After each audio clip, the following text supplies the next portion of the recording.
Hello, Proxy Table Gaming fans. We are back. Lucky Sixes. Hello, how are you? Hello, yeah, I'm good. I'm good, thanks. We've Good. got another Infernal Dwarf review. I know, thick and fast, doesn't it? It feels Yeah, like only man. 2 minutes since the last one. I'm Hyper G with Lucky Sixes, and this is, as Lucky Sixes says, a review of the Infernal Dwarves.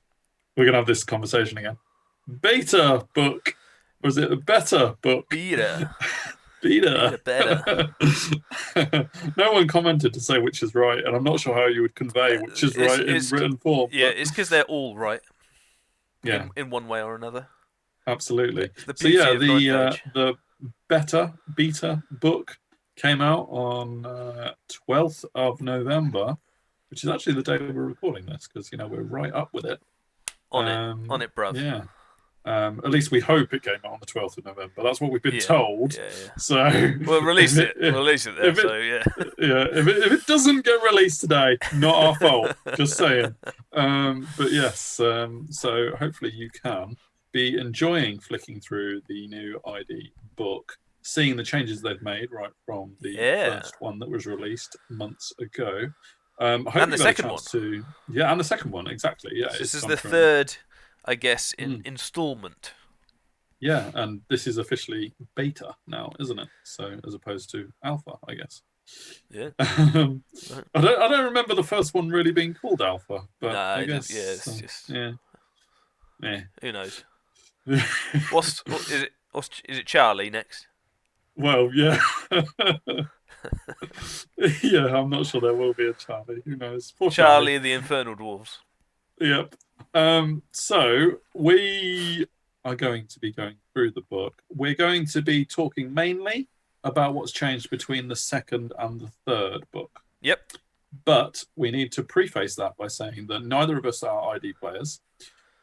I have not played a battle with ID myself since our battle and beer. You probably haven't either, Lucky Sixes. Not being the No, I've general of talked to ID people army. about them. But with all the circumstances being as they are, not much play actually. No, With exactly. or against actually. No, Surprisingly. I mean in total, I think I've played against ID twice since the book came out, so not that many times really. Yeah, right. Once was against you in the Battle and Bear, which obviously victory. Yeah, absolutely. And the second time was during the Ocho tournament when I lost to Jack, I believe. I forget which Jack. Chapman's, wasn't it? Yes, it was. I was only Chappers. Chappers yeah, himself. absolutely. Yeah. So I was trying not to admit who I lost to. He runs a small podcast. Exactly why I didn't want to say which Jack it was, Yeah, but I was losing with a terrible Saurian list, so he should have beat me by more. And I mean, we're saying was, we haven't played. That's because we haven't played much in general. Actually, exactly. Yeah. Infernal Dwarves has been quite popular, and with good reason. So yes. What we're going to see here is whether or not they're going to stay popular. We're going to make that cool. Yeah, too right. So yeah, enough of an introduction, I think, Lucky Sixes. I say let's crack into the book and get comparing, get analysing, get doing it. Let's do it. Boom. And here we are, Infernal Dwarfs. Yeah, baby. Good old blazing eyeballs. The dwarves that are so ugly they need masks. As opposed to the other beautiful dwarfs, of course. Yeah, so... Do you have to tuck your beard underneath the mask? Or they come like... Well, I haven't been an Infernal Dwarf at any recent fancy dress parties because of lockdown, that was supposed to be what I was doing in July. Yeah. Didn't go to that one, unfortunately. Anyway, should we look at that? Sorry, I digress. Yeah. So yeah, this says beta 3. So does that suggest that the other two were beta 1 and 2 actually, rather than alpha? Yeah, there's no alpha. There is no alpha. There's no Charlie coming. I suppose alpha was probably before they changed it, maybe. I don't know. Anywho, so that's just the contents page. Not all that fun. We move on into army model rules. Now you will remember that I actually said one of my thoughts on the first new book of ID, it was interesting that they started the very first rule as a negative rule. Yes. Remember that? I do. That was because they had fires of industry as the very first thing that you read. They changed that. It's not the first thing that you see when you read the book. So hey, not negative anymore, or is it? I ask you, because Bound or Broken, which is in fact separated out from the Infernal Brand rule now. There used to be one rule called Infernal Brand, and now it's separated out. But is Bound or Broken actually a negative rule for the first thing you read in the book? Well, it starts with the model cannot take any special item. But my eyes saw battle focus. It's negative. I saw battle focus first. Yeah, I know. I'm really flipped around, really. But yeah. So the conclusion is that Bound or Broken and Infernal Brand have now been separated into two. And we'll get to Infernal Brand in not too long anyway. Yeah. But yeah. That had already been separated in a second. It had. So, anything that's not in blue basically means it was already like this between books 1 and 2, basically, wasn't it? So not too much we need to say about Bound or Broken, I guess. Neither is there anything different about Fires of Industry, i.e. you're still restricted to 0 to 6 per army. So no issues with that. Incendiary is one of the first ones. I don't want to jump too far down. Yeah, that jumps too far down. So I will just scroll a little. Scroll. Scroll. Incendiary is slightly different in that it has now lost that extra blue sentence in that. So the extra hits. Yeah, the extra hits, that's fair basically. When the unit was already flammable. I think it just makes it a bit simpler, to be honest. Yeah, less to remember. Yeah, you might find that as a running theme for the changes they've made, actually. They've simplified them a bit from the testing that's been done. I guess you still say that's a nerf, though, because it's... yes, it's it would come across as that. Extra, yeah. Exactly. I personally, when I went against ID in the one battle, I was constantly saying, really, that does that? And, oh, that does that as well. And, oh, man, I didn't prepare for that. Because there was just extra stuff that happened on top of the original attacks. Yeah, sure. Yeah. And this is one way that they're trying to get rid of that extra stuff that you might have to explain halfway through a battle. Yeah. Like I say, Infernal Brand is now its own rule. That hasn't changed at all. So we're not like we said, we're not really analysing the rule. We'll probably just do the big changes mainly, sort of thing. So exactly. Turret Ritual's still the same. Yes, it lost March and Shoot, but that had already happened. Yeah, I think that's as well from this book. That's going to be that's a common theme as well. A lot of stuff that Infernal Dwarves don't have that as standard. Exactly. Which I found that I found that quite interesting that they had it to begin with, though. It seemed a little bit out of place in a Movement 3 predominantly army, but sure. It's gone now anyway, so we don't need to worry about it. As well, because that march was so high, you could move 9 and shoot. I know everything's lower range, and if you thought it was lower range before, keep watching. Wait for it, yeah. But I think it's I think that's a good move. Very much they are short arms fight now, so I think they've brought it back to that a bit. Yeah, but like you say, we've gone into a march and shoot discussion, but the Torok ritual hasn't changed other than that, which is fine. Again, I don't think that has been discussed as being broken, so there's not any problems with Torok ritual. In terms of the attack attributes is where things start to change a little bit. One that's changed quite a lot is the Ether Cloud or Ether Cloud, another one of those multiple choice pronunciations. And that's changed in that it used to have, and I say this is in book 1, it used to have a -1 discipline for panic tests right at the start. That's completely gone. That's actually in a different tab. I was going to say, I've seen it. So it is there, but it's not in the other cloud. And now, I mean, I'll read it literally. If the attack scores 1 or more hits, the target and all enemy war machines within 6 inches of the target lose channel and suffer -1 to hit until the start of the next friendly shooting phase. So all your war machines that have channel, see you later. I know. Well, it's interesting. I mean, I don't even know if the Anvil of Power is a war machine. Isn't that a construct? I don't know. Don't know.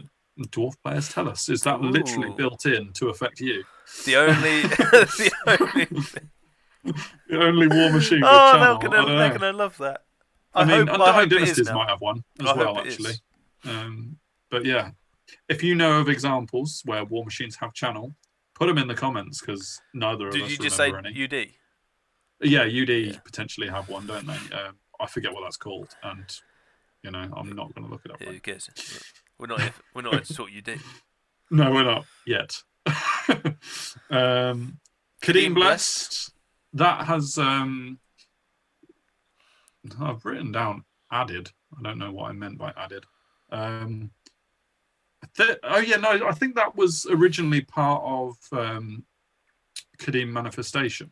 Yeah. I think they've separated that out as well. Sure. But either way, now Kadeem Blessed. And these are all things you can put on your war machines and stuff, aren't they? Yes, they're or the gunnery teams and stuff. So yeah, all right, okay, I quite like that. Simple. Yeah, exactly. Kadeem Manifestation, which I think was merged with Kadeem Blessed, but now is separate. For clarification, that hasn't changed though. They've literally just still pretty good. Divine, flaming, and magical. Woohoo! Absolutely, yeah. Well, it only becomes divine if you've already got flaming on top of flaming. But yeah. Nice. Yeah, oil skins has been improved, made better for bigger units, basically. I.e., if you've got more than 3 ranks, you get 2 incendiary markers. So for big blocks, which I don't know. It has been improved. You don't see many of them. No, I think they're possibly encouraging that, but I don't know. I mean, interesting. Yeah, but either way, I think it's worth having that as a little. But the moment you come up against a bus of 60 skeletons, smash them up. Well, it's the attacking unit, not the target unit. Oh, okay, I see. So it's not. Sure. Yeah. It's your unit that has to have the full ranks, not the enemy. So you give them more incendiary markers if your unit is bigger. So you choose whether you're getting that buff or not. Do you get it? Yeah. Sure. I'm with you. You're thinking. Yeah. I love your thinking face. So, Vaneb's Judgment actually replaces cluster munitions. That's gone. Gone. See you later. The rule that it was is completely gone. I guess a lot of people were taking it, and it was quite good. I mean, I know that I got completely ripped by it in the battle that I played against Jack. So now Vaneb's Judgment is something different, which means divine attacks AP 0, and the armor saves of 1, 2, and 3 are always failed, which is interesting because that used to be a part of blunderbusses, I think, or was it blunderbusses? Or so it's just been changed, moved to a different rule. So it's been moved, instead of having it on your normal shooters, it's on artillery specifically. Exactly. In fact, I think we can. Volcanic Embrace the same. Grind, baby grind. Infernal Armor, classic. Yeah, they clarified that from books 2 and 3, in that it used to be Aegis 6 up and +1 against flaming, but now they've just made it flat 5 up Aegis against flaming, which was better. So I think we queried that originally. Blunderbuss, so that's changed entirely. Which is man. Cool. Obviously, people were choosing not to take it, I think, or it was too expensive. Combination of those. It's very different. It's very different. Well lower range, massively higher strength and AP, but half of your hits are strength 3 AP 0. Yeah. I guess that's like the guy. It's shrapnel, basically, isn't it? Like, you can get hit by the main volley, or you can get hit by a lower strength shrapnel. Yeah, it is easier to work out than the area attack. Yes, I think so. Massively easy. Like that. So it is a simpler rule, but I'm not sure how good it is. Because you got 12. Although the things it's on has changed as well. So like the unit. Yeah. So I don't know. And I think blunderbusses generally have got better in terms of to hit. Like accurate they used to as be well. hitting on 4s, now they're on 3s, that sort of thing. And so now accurate rather than quick fire. I think basically they've made it so you're getting more hits, instead of more shots. If that makes sense. Yeah. But some of those shots are going to be less powerful. Well, and having 2 or 3 that are strength 5 AP 3 is better than having 4 that are strength 3 AP 1. So I think so. I think it's a good change. Whether ID players will agree with me or not. I guess it's the range is the main thing. But 12 inches isn't far. Especially when you're only moving 3 inches, potentially. And they're not quick to fire. So interesting. But they're not unwieldy either. So, you have got a chance of moving with them. So should smash out chaff, but I think quite close again. I don't know. Interesting. Well, it could even do any damage to a monster that's breathing down your neck if it's strength 5. Yeah. True. Some giants and AP 3 as well. Struggle. So good. A bit of a change on that. I should mention that the restriction of 0 to 50 has changed to 0 to 60 on flintlock and blunderbusses as well. With a reason as well. And pistols. You know a specific reason, or because of the unit is going to be on. Of course, yes. The unit is now higher in numbers, isn't it? Yeah, so which we'll get onto. Flintlock axe, just minus 2 inches. Yeah. Which seems a bit spiteful, doesn't it? Yeah. Which, as we all know, 2 inches can make a big difference. Well, some of us. I'm not sure whether I've just insulted me or insulted you there. Anyway, we'll move on. I don't know why I brought it up. Let's move on. I'm confused. 16 inches is a strange one. I don't know if there's any other ranged weapons with 16 inches, but it goes back to my argument. I'm not sure which video I tried to argue it. Just make range of everything the same. But I guess that would be boring. So that would be boring. Anywho, it would. But yeah, this one's 16. Remember it. Naphtha thrower. Going on to the artillery weapon choices, and there are still 3. The Naphtha thrower has less strength than AP. Well, all of them do actually, don't they? All of them have been all do. Nerfed somewhat. But nerf might be a too strong a term because I think they were pretty good to begin with. Sure. Yeah. So I think this nerf was coming, wasn't it? Really? Yeah, and it looks like the thing's just been slapped on to Naphtha throwers as well. Yes, the panic tests and Monolith and Dipling have been thrown into the Naphtha thrower. Yeah, which makes sense because I guess spray loads of fire over someone, they're going to be pretty panicky. Sure, potentially, I would. But yeah, I would with anything. Yeah, I'll be running. Mate, if I see that guy with a mask on, I'm out of there. Yeah, God. But so generally speaking, just the lowest strength and AP on all of the war machines. All of the artillery options, for reasons. But they have, I think, their price is lowered as well, a tiny bit. Probably not in proportion to the difference that the lower strength makes. But yeah, there's that. Infernal weapon is exactly the same as it was. I really like that. It's a really simple but actually quite effective thing anyway. I quite like that. Yeah. It makes you want to take that weapon as well. It's like if you've got something like that in there, it's always worth considering at least. Yeah, definitely. Well, it is basically a halberd with one hand, isn't it? Yeah. So, which I think it used to be called a halberd one-handed, and now it's just a close combat weapon with the same effects. So So Curse of Nezibkesh is their hereditary spell. Now I don't know at which point it changed from being a comet-like effect or Wrath of God effect to this kind of thing. Pretty early doors, I think. Yeah, that was one of the biggest changes. So really, our previous discussions are completely null void because it's changed entirely. But they have made it cheaper to cast the 18-inch version. I think it was down 1. Yeah, was it 4 and 8 last in the second version? Pass. Yeah, I've got a sneaky feeling it was like something like 4 for the initial one and 8 for the other, like that sort of way. When they changed it for second. Yeah. In fact, in this new book, all of the changes are actually listed on the last couple of pages. So if you are specifically interested in knowing what it changed from and what it is now in the changelog, it's all listed at the end. Yeah. And I'll briefly hover over that at the end, just so you know. But in terms of effect, it very much links to your incendiary markers. And the -1 offensive and defensive is obviously probably the main effect of it, because incendiary is kind of like a bonus effect almost in the whole army book. Yeah, and that's the way I kind of see it anyway. But if you can combine it with your incendiary markers, then they become pretty much incapable of wielding their weapons or shields. They just drop them. Yeah, absolutely. I mean, there used to be a spell in the olden days that made you incapable of using your weapons, wasn't there? Yeah, it's kind of. I quite like that. I like it. It's a nice little hereditary spell, and the 6-up, 7-up to cast is about right, I think, as well. So I like gives you options, doesn't it? Yeah.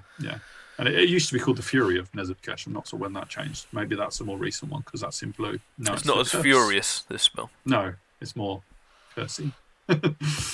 Anyway, so moving on to special items. A few changes here and there. We've got the Oinks core. It's the same. Yep.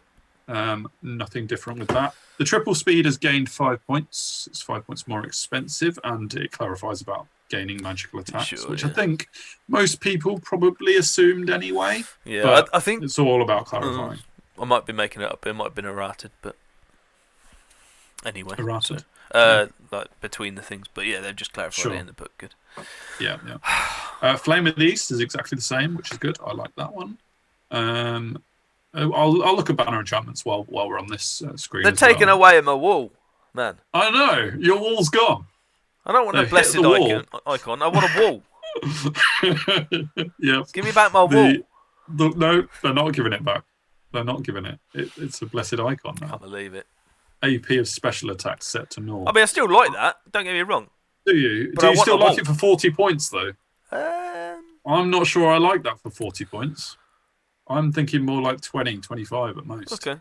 Maybe a bit overpriced. I mean, you can get a flaming standard for less than that. Yeah, but any AP on any unit is down to 0. And you've got only on special attacks, though. Only on special attacks. You're only talking impact hits, breath weapons. Oh, okay. You're not talking regular attacks. Sure. I just think that's expensive. I missed the word special, which is quite important. Quite important, lucky sixes. Yeah. Don't you be giving me any of that non-special rubbish. Yeah. Yeah, so, hey. Trial of Asheruk is the same. Yeah, now just give me back my wall. Yeah, I do, right? Yeah. Especially for 40 points.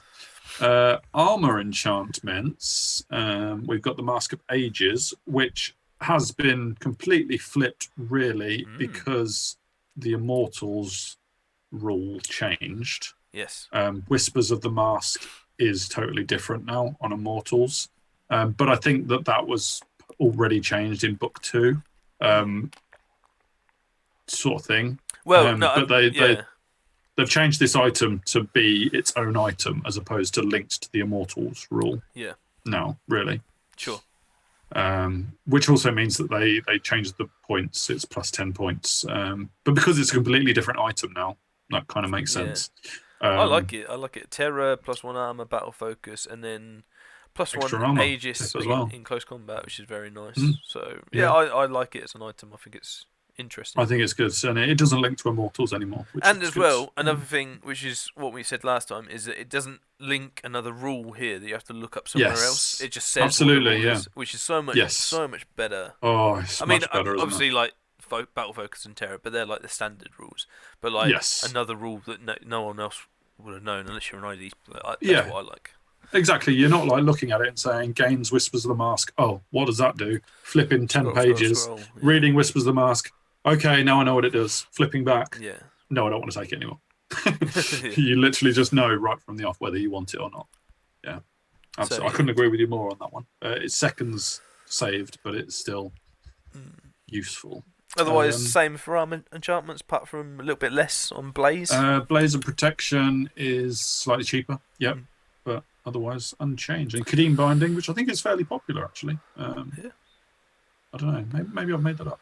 It's popular because I take it. So, moving into artifacts. Tablet of Bezodinesh.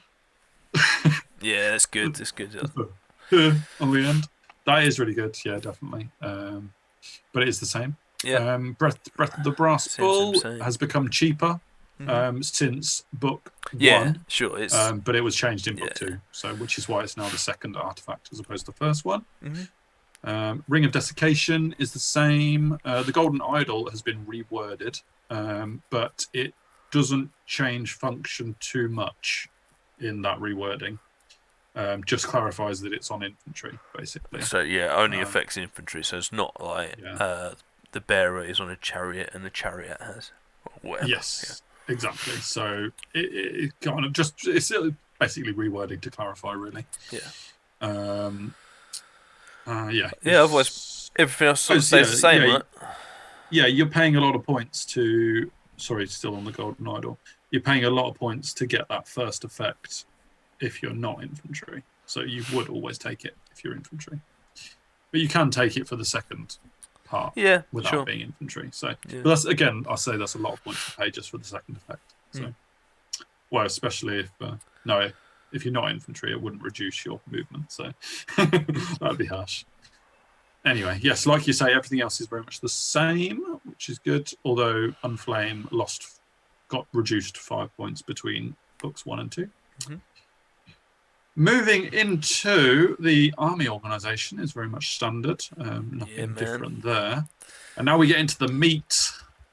Yeah, sure. So with him, well, as you can see, March and Shoot on him has been taken off, but that's very pretty common much what now. Happens, Across everything that probably could shoot, March and Shoot is gone. So don't expect that's going to make him play very, very differently. And I think with the strength nerfs on the artillery, you'd probably say artillery and shooting based Infernal Dwarves list you'll see less. I think less because they're not auto take. Yeah, sure. As in they used to be very, very, very good, and now they're just about right. So you might choose to take other stuff instead of them. I mean, the better players will still use it because it's still good, and you just need to know how to use it. And being short range, you just need it to be that little bit better with it. But yeah, I don't know. I can see with the March and Shoot losing that is quite big, I think. So in fact, the Overlord was probably what got most comments out of our original video. We liked the Keys to the Citadel rule, but generally the people who commented on our original video, and check that out if you wish to, I would say definitely do if you haven't already, because that's important clarification on what we're talking about now. Anyway, Keys to the Citadel got a bit of hate, didn't it? But we both like it. I still do. I still like I do. Can't say my opinion was too changed, but it would be interesting to see if those same people could comment on this video. Yeah. Assuming they haven't completely thrown us. I guess it's just saying that you're paying list. for it is the main thing, and which I understand. So what's your new opinions of it now? Those people who didn't like it originally, is it still something you don't like? Because it hasn't been changed. It has stuck. So. Or has it grown on you? Yeah, exactly. They have gained the arrogance rule though, which but is only if it's on the foot. Yes, but it's a choice. You don't have to take it, and that means you must re-roll your failed hits with close combat attacks towards the enemy general. So it's quite specific, but it is only 20 points. So and as well, that's only really beneficial in prolonged combat. Yes, because you have hatred. And if you know you've built your character to go after the enemy general. Yeah, well, I mean, you've got hatred anyway. Is what I'm saying. Oh, sure, yeah. There's another part to that as well. They get something against you if you scroll down a bit. Oh, sorry, yeah, there is. You're right. Yes, enemy gain frenzy against the model's unit. Yeah, which is meh. They have to charge you basically, so you're charge baiting, I guess. Yeah. I don't know. For me, I can't see the point of it. The appeal. Yeah. Apart from the extended combat, if you want. So extended hatred, really. Yeah, it seems quite specific. I'm not sure I'd pay 20 points for it. Maybe 10, but yeah. I don't know. Yeah, but it's new anyway. So see. But otherwise, yeah, I quite like him. There's some slight changes on the mount prices, but otherwise he's pretty much the same. Yep. 5 points here and there, innit? So exactly. The profit, of which, of course, there are lots of different options. Yep. Points changes all over between book 1 and 2, which I'm not going to go into. Yeah, but they've stayed the same for 2 and 3s for this update. So if Yes. you are probably more up to date than us, then there's no more changes on there. Although the options there are some changes. Yes. So from that screen, the march and shoot's gone, of course, which we've already talked about numerous times. Get used to it. Stop moaning. But scrolling down on the options, you've got a new mount option for the Prophet of Asheruk, which is a seat of authority, which previously was only available for the vassal guys, and now it's available on him. I can't say I know too much about what it does. Is it sort of a buff to discipline or something? I remember. We'll see it in a minute. Extra armor, I think, and a few extra attacks with battle focus, but they're not like high strength or nothing. Yeah, no, it's a bit like what's the dwarf one? Throne holders or whatever they're called. They're not that at all. Throne bearers. Ah, so close. We hold the throne with a big bear on it. Yeah. Anyway, yes, the Lugar has gained, if on foot, your march rate is a bit better. Yeah. Or your movement rate is a bit better. Cool. Yeah. Which is interesting. But you of course do have the chariot option with him. Yeah. But otherwise they're all like only 5-10 points here and there, aren't they? Exactly. So and you will not see much with change. with the Nezibkesh option, you've got the blunderbuss showing its first instance of 3 up to hit instead of 4. So there we go. But yeah, otherwise pretty much the same. I quite like all the rules. I think they're very flavourful. I love all of these options for just a wizard. Yeah, I know that the Fires of Industry on the engineer is a bit of a... it's not a popular thing. Not popular, having that, because it takes up a thing, which is frustrating. It's another nerf to your shooty lists, I guess, isn't it? Yeah, well, that's always been there, but it's a constant thing that I think a lot of ID players are calling to get rid of. I think disagree. With all the other nerfs, it could be considered to be removed. Yeah. But yeah. Yeah, I'd say so now. Because I guess it's not like he has like a missile launcher like the normal dwarfs, is it? You know, he couldn't say he's massively better at shooting than like a normal engineer or a normal model. He hasn't got like his own little bolt thrower or anything, has he? So potentially he doesn't need to take up a shooty slot just on his own. Yeah. Not for us to say. Your vizier or vizier or vizier. Vizier, because that's what it is in Aladdin. Always Disney. He's very much not changed a whole lot. There's a few points changes. Yep. He's now got a spear and pistol option, which he didn't have before. Oh, cool. He couldn't take them at all. More options is better. Yeah, but other than removing the whole march and shoot, there's nothing more interesting about him. He's very much the boring cousin of the Overlord, isn't he? Yeah. Which is kind of how you are to me, really. Exactly, right. Yeah. The one about going, yeah. Turok Commissioner has been reduced in points, which is great. I like that. About 15, is it? Yeah, it's not much. That's cool. You know, just the general creep of points, really. But other than that, he's not changed a lot. I think the weapon options probably changed at some point, but not recently. So don't need to worry about that. Points wise, not actual weapon options. But yeah, he's cool. Going into the Vassal Conjurer, again, this wasn't changed in the most recent book, but the Vassal Steed points changed, and they clarified it to be only on a Wizard Adept, so you can't just have a Conjurer Apprentice on a Steed. But it's still a pretty cheap mount option, really. Yeah, and then probably the biggest change, I think, in the book. Yes, this guy is now in characters. Say what? I know. Was in the special choices. They've made sure that you can't take him as your general, so he's gained the not a leader rule, which is fine, because I doubt you would want to consider him as your general. I guess, if you wanted to keep it. If you had him as your only character, maybe. I don't know. We're not endorsing that as a good idea. But either way, you can't do it because he's not a leader, so forget about it. And the Riddle of the Lamassu is completely changed to how it used to be. I think based on the fact that this is a lot of blue text, it is in the recent book as opposed to the changes from the second one, I think. But yeah, there's no longer any I'm casting a spell, but you don't know what spell thing. Which is a bit of a shame. I liked what they were trying to do, But I think in a game where you're taking out ambiguity, it didn't really have a place. Yeah. It's a shame, but I think it was more on time and stuff as well. Yeah, and if I'm honest, clarifying, how long these are it the takes. spells I could be casting. I don't know whether to say them. Yeah. is it abusable? I don't know. Well, it could be because I think you have to write down the spell you're casting or something. Maybe it's abusable. I don't know. There are unfortunately people out there who may consider finding a way of abusing that. I guess whether that's the reason they've changed it or not, I just don't know. Yeah, I mean this is a lot simpler and easier to get your head around. Again, yeah. So I mean even up to this is the last character. Yes. You can see what they're trying to do with it, and you see all those ideas sort of just being a bit made simpler to understand. So yeah, I like the new rules. I mean, they've still taken away fluffy. will turns and given Deceptive Glamour and Curse of Nizibgesh, so it's fine. He's got an extra spell choice, I believe. So that's good. Yeah. So it depends on your opponent. So the opponent has some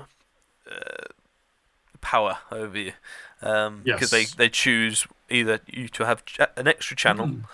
I didn't actually notice it said opponent actually. So or an extra spell. So you say, well, what you? So you're asking the opponent how they want to die. Yeah, by this extra spell. How do you want to lose? By giving me extra buffs or giving me an extra. I like that. I think I'd go extra sort of rule, actually. Yeah. I think I'd go channel. That's funny that we'd choose different options. Well, channel always you can't cast. It doesn't. I do the spell because it doesn't mean you can cast the extra spell. You just have it as an option. Yeah. So well, I guess it depends on how many other spells you've got, doesn't it? Yeah. And whether you've got access to those spells already. Yeah. I mean, if you've got your alchemy wizard or occultism wizard, then situational, isn't it? But I like it. I like it as a thing. Yeah.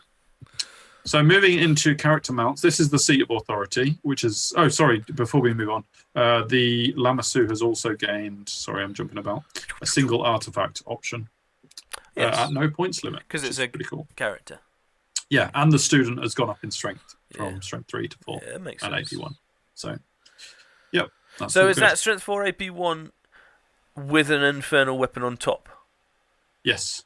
So it's actually strength 5 AP2? Yes, it would be. Okay. Yeah, but there's only one of them, one student with 2 attacks. So you're not talking massively overpowered or anything. But in total, it's 4 strength 5 AP2 attacks, just a different agility. I guess so. Yeah. Okay. Cool. That was just I didn't know whether they changed it to incorporate it, but then that normally doesn't happen. So I don't know. Yeah. All right. Carry on. Sorry. You don't have to say sorry. It's fine. I'm always sorry. I'll allow it. Character mounts wise, Seat of Authority has gained battle focus, and obviously we know now that one of the prophets can go on it.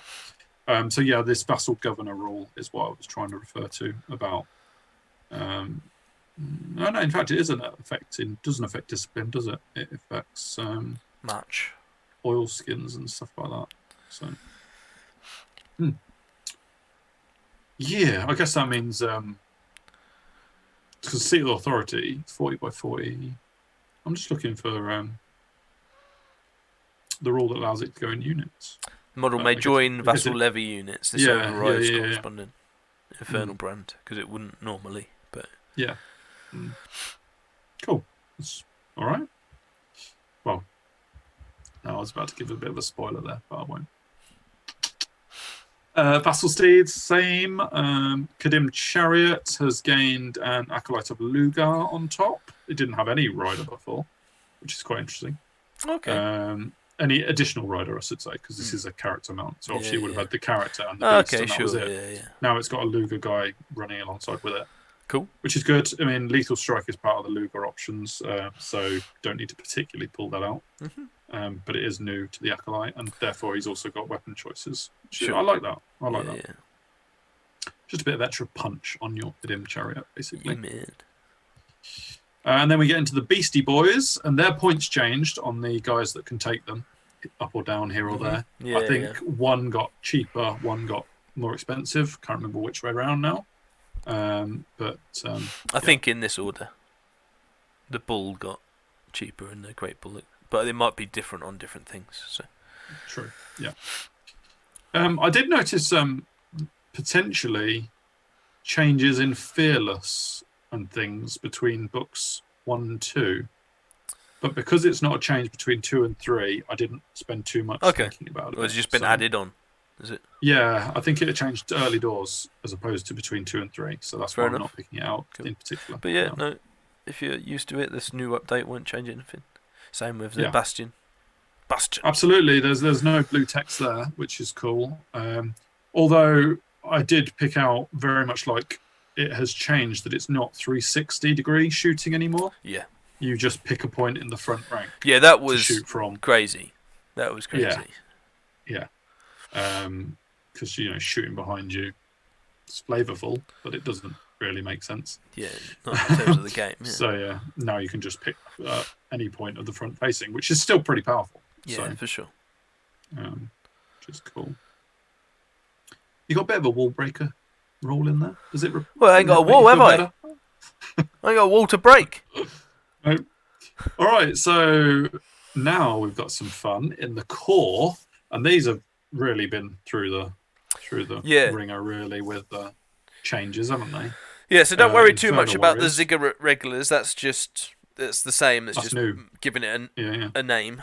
Obviously, March and Shoot is gone, which is. I'm not sure they had the fighting extra rank thing before, did they? Yeah, well, as an option, yeah, it was. You could. Gain. Oh, did they? Yeah. Oh, okay, fair enough. But the biggest change is that top one of moving to 20. There's a minimum 20 size. Minimum. Yeah. It used to be 10, didn't it? Or was it 12? Yeah. Was it 12? So then that's changed for this. Obviously, the price has gone up, and that's why the 0 to 60 change rather than 0 to 50. Yes, although points-wise, it is actually cheaper than it was per model. A little bit. So you were paying 13.75 per model. Now you're paying 13.25. So there you go. Little wins. Got to get the stats out. But yeah, and you're not restricted to only 3 units of them as well now. You can have as many units as you want. Yeah, you go crazy. That's cool. And obviously they lose March and Shoot, much like others. It's like everything, Yeah. And Statistical Guards also losing March and Shoot. Just some points changes for them. Cheaper. Much cheaper, really. They are now point less almost per model, and 2 points less for each extra model. Yeah, so that's good. I think that the Flintlock axe as well. Cheaper. There used to be 6 points per model, I think. Now, so yeah, I think that's just to represent the changes, though. I think. Yeah, the less range as well. So, and no March and Shoot. It's kind of a double whammy with that. So they've made them cheaper. Yeah, absolutely. Yeah. You'd probably, I guess, you could make a case for not cheap enough because of the double change. But yeah, exactly. We'll see. It's better than keeping them at 6 points anyway. Yeah. Oh, I've just skipped a model. Sorry. Vassal levies. There's just some clarification over the chieftain governor, I think. Yeah. Yeah. Otherwise, they're pretty much they do the job, same job. Yeah, die in droves. In fact, their points haven't changed a whole lot either, which is cool. I think that changed between 1 and 2. Oh yeah, there you go. That's that clarification. I was wondering why I wrote it down. It's the blue bit at the bottom. Yeah. So yeah, it's just a clarification really. Nothing too revolutionary. Shackled slaves. Yeah. So there's a bit of blue text here, isn't there? Enslaved porters. I'm not sure what it was called before. I don't remember it being called that. But it's changed, hasn't it? Lucky Sixes changed You took these original. I still would. I still like it, especially if you'd taken the shooting. It's just not. Is it everyone within 6, or is it just no? One? You have to choose an infantry unit, and it gives you that option of the march and shoot back, doesn't it? Yeah. So it's been taken away from everyone, but you can give it to them with a unit of shackled slaves. So they're cheap enough. Yeah. Yeah. Oh, I like it. I like it a lot. I do. It gives good flavour and gives you some options and shenanigans. Yeah, it's good. Yeah, but you don't have the option to be given battle focus and flaming attacks by them anymore. That's been taken away. Yeah, just sure. Yeah, but instead of that, you get the march and shoot, which wasn't there before. Yeah, because they're taking it away. Yeah, so, in fact, there's flaming attacks is still there, but the battle focus isn't. On combat. Yeah. So yeah. No, cool. But of course, again, by definition, they should probably be near a unit of Infernal Brand, so they would get battle focus. Yeah. Just you wouldn't give it to the Infernal Brand unit. Yeah, sure. Yeah. It's kind of easier to understand these rules when you've got units out on the battlefield, isn't it? But all right, moving into special. They changed the order of this, which confused me slightly. So Kadim Incarnates are up first instead of Immortals. Kadim stuff. Yeah, we'll get to Immortals soon enough. But yeah, they are cheaper. A lot cheaper. Of the extras, yeah. They lost. No, and the original models have lost 7 points per model as well. Not recently, but yes, there used to be 100 points for extra models, and now 85 points for extra models, and now they're 76. So yeah, but other than that, they're very much the same, which is good. It shows that they got it right first time around, really, for these. And same for the Kadim Chariot, very much. Yeah. I like the failed charge rolls. I really like that. Yes, exactly. Yeah, contract driven is a nice little rule. So moving into the Immortals, of course. So we already mentioned that they had a bit of a change, and that the Whispers of the Mask is totally different. Yeah, it used to be that they could never be wounded on anything better than a 4-up, which was crazy good. Yeah, really good. Really good. Now they've had a bit of a rework, which means they get the Aegis +1. Yeah, well, you choose that all battle focus, don't you? Exactly, because you've got battle focus originally, or you can scrap battle focus and be more defensive.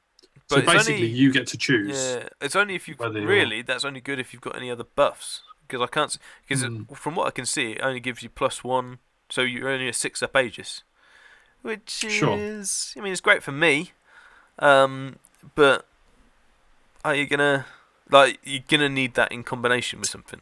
I think. Yes, but if your enemy is flaming attacks, then you'd have a 4-up Aegis against it. Yeah. Yeah. Well, that again, so that's quite that's cool. Situational, I guess. Though. Yeah, I mean, the old one was better. Oh, absolutely, it was. It was horrible. Between even our videos, they've lost parry as well. Although that's yes, they have. Yeah. With defensive 5, that's not too much of a big one because there's only really. And they've gained terror too, which is cool. Yeah. So. Yeah, I still think they're good. I still think they're really good. Has the Great Weapon and Infernal Weapon got cheaper? Perchance? Haven't specifically noted. But there's been a change to that, and I don't know about their points costs as well, but that's only to accommodate Whispers of the Mask change. Yeah, so. Absolutely. But I still like him. I still like a big block. I do. I do. Interestingly as well, the Disciples of Luger had a bit of a rework. They lost Feigned Flight unless they take the Litigator option, which has been added to the Litigator option. They've gained this Opposition Research, which is quite really cool rule, actually. I really like it. It basically forces an opponent to deploy a unit way before anything else happens. And it loses Scout and Vanguard. So, I mean, just for my example, my Chameleons wouldn't be able to scout anymore because you've thrown them down. You forced me to throw them down right at the start. Straight away. So, and that really messes with my battle plans if I have to put them somewhere out of the way, or reveal where they're going to be. So, don't do it against my Chameleons, please. My Chameleons, sorry, the pronunciation right. Yeah. Come on. Did they gain distracting though? Yes. I mean, they gained distracting and lethal strike, but Pact of Fire was changed to take away distracting if you are sure. use it. If you use again, it, it's a choice. You may gain Volcanic Embrace and lose Destructing if you want to. Yeah. So again, both of those to. have options for attack or defense, so which is cool. Yeah. Any sort of options in game is good. I think. Yeah, and also the Litigator option makes you mobile as well. So they're very utility unit actually. Yeah. Cool. Moving on into the Taurox unit that I particularly like. Not a lot of changes here. The Blunderbuss going 2 or 3 up again. And the paired weapons are free now. I can't imagine that went up. Up to free. They were -1 points originally. So I'm going to say that got cheaper. Yeah. Even though I didn't write that down. Yeah, the Taurox have just, across the board, really just points changes, isn't it? Nothing really to write home about. No, no. They do have to choose a weapon, though. It's a must choose a weapon. I think that was already there. So, again, not to worry too much about that. The Taurox Anointed, again, a bit cheaper. Just points. They must choose a weapon. But yeah, nothing too crazy.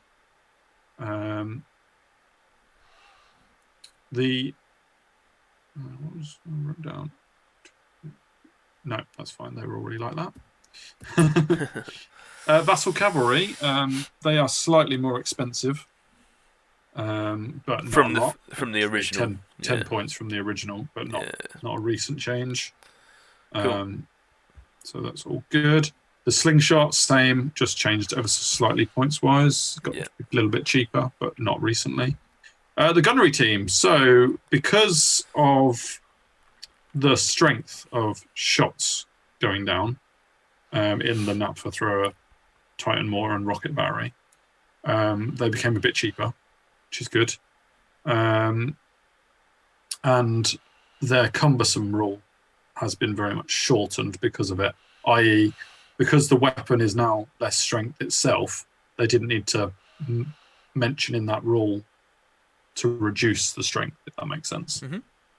Like originally the rule said you are -1 strength from the actual normal profile, but now your normal profile is already -1 strength. So yeah, gunnery teams have been made a lot simpler, and they've lost the you have to pivot. You can only pivot once during a move. Now they can pivot as much as they like, which is just easy. It makes it a lot easier.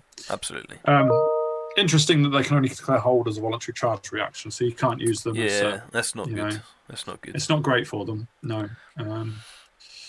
So yes, nothing that says are they a construct. Does that mean they can't stand and shoot? Oh, well, they can't stand and shoot anyway because they can only declare hold. Yeah. I don't think construct matters. No. That just means chariot, basically. Yeah. Infernal Artillery. The points changed a bit. Just updating for the different things, for the different rules, isn't it? No. Yeah.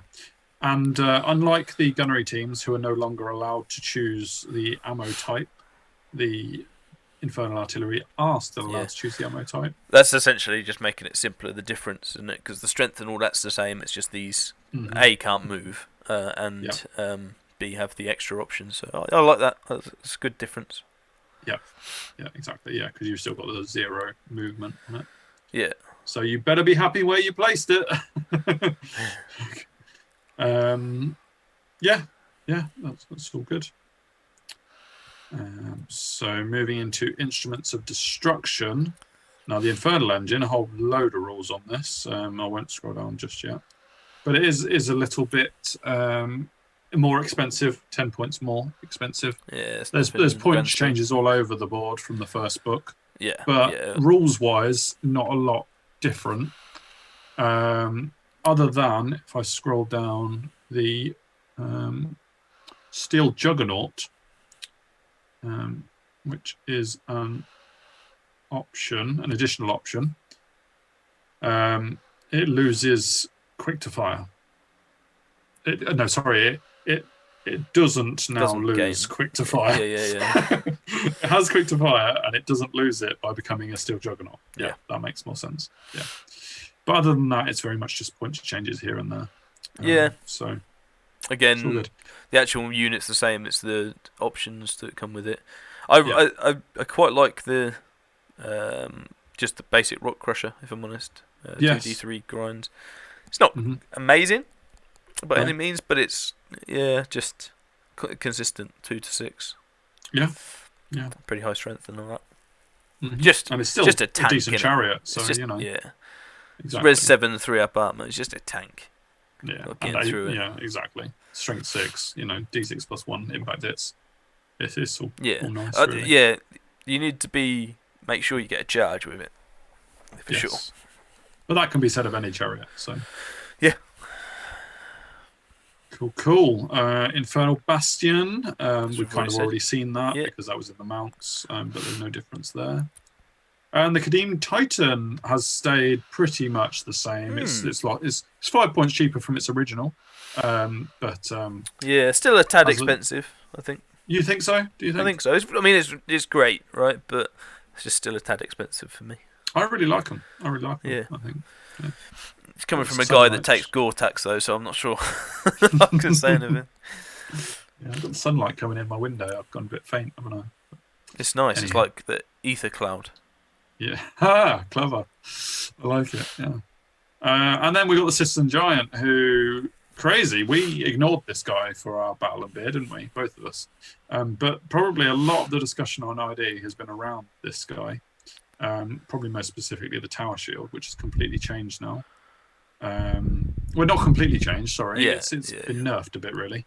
It's soft cover instead of hard cover. And parry instead of distracting, basically. So similar rules, but not quite as good. Yeah, exactly. But parry is very useful on a defensive 3 model, so you can't argue with that. The Infernal Lash had its name changed. Can't remember what it was originally called. We'll find out in a minute. But it also gains 2 agility, which is cool. And for some reason, they've crossed out Infernal Armor on the defensive profile and put it into the Giant C, Giant Do rule. But not sure why. No. It doesn't make any change. It's just like a what do they call it? Aesthetic change. Exactly. Maybe they had to have something in Giant C, Giant Do. Because they could have put Infernal Brand in the global statistic line as well. Yeah. I don't know. Hey. Don't know. Who knows? Who cares? Who even cares? Yeah. Right. So there's a whole load of quick reference sheets. That is everything from the book. Quick reference sheet, which we'll skip by, and I might just show you the thing. Hover over the changelog just so you can see it. I mean, hopefully there's nothing that we've really missed in there. That shows most of them. Well, I'll scroll down in a minute for the rest. But I like all the changes. I can't say there's anything that have really crushed my soul in seeing them. I'm not an ID player, neither are you. So as a non-ID player, I am quite happy at the overall -1 strength and AP. Yes, of the shooting. But that doesn't mean that's a good change. That just means me as a non-ID player is very happy. Exactly, going against them. We're always going to be happy because we're not controlling them. But as an ID player, if you are one, then let us know. Have you completely been nerfed out of the game now? That and the march to shoot too much of a change? I won't. It is a nerf, but is it too much? Are you just not going to take a gun line anymore because it's just too far, or are you still feeling it's still competitive? But what I would say is the synergy options for all those things haven't changed much. So not at all. It's just the actual units themselves that have changed. Or been nerfed. The other ones aren't too bad and still offer pretty good options. So it's whether ID players get on the comments. We really want to hear about your lists and how they change. And like you said, do you go gunline anymore, or do you just look for other stuff? Yeah, because it wasn't to say that gunline was the only option previously anyway. It was just quite popular from the original rules. Yeah. And just as the points changes that have gone up and down. Obviously, when you download the book, you'll have all these. You don't need to literally scribble them down while you're watching it's just this to video. show you. No, I like. Can, if you want. I must admit, over the course of the whole thing, I really like the change logs. And make it easy just to have a quick look at before you go into depth. Yeah. Definitely, I like looking at the change logs. Definitely, but I'd say definitely as an overarching thing, I think you're right. I think it's definitely a lot simpler to understand as a non-ID player. Because that's one of the things, I guess, when it's not your army you worry about coming up against is how many rules are they going to have that you just don't know about? You'd have had a quick look over the ID book, and is there this on top of this and on top of this?